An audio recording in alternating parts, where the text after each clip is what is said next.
syudad sang Iloilo 272 ka dengue patients nagdugang sa 30th Morbidity Week. Yaring balita nga atong gintutukan. Humalin sa 1,119 nga dengue cases, naglabot na sa 1,391 ang kaso sa diin 272 ang gindugang sa sulod lang sang isa ka semana.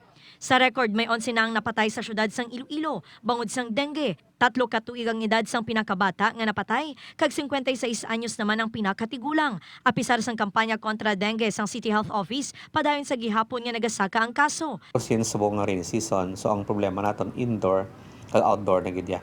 Okay, because nga damo-damo nag-stagnant water sa kuha. So una kasi mag-summer, tiway man sa tubig sa kuha, sa balay, so sa balay lang na problema naton. But subong niya, both inside and out sa house ang problema natin sa pong so far.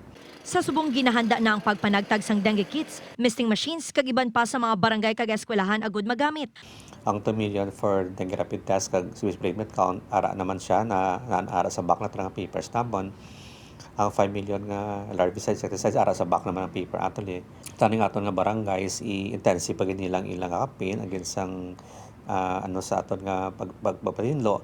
Hindi lang tani sa kalsada no nga sagbot ang ginasilig mo ya.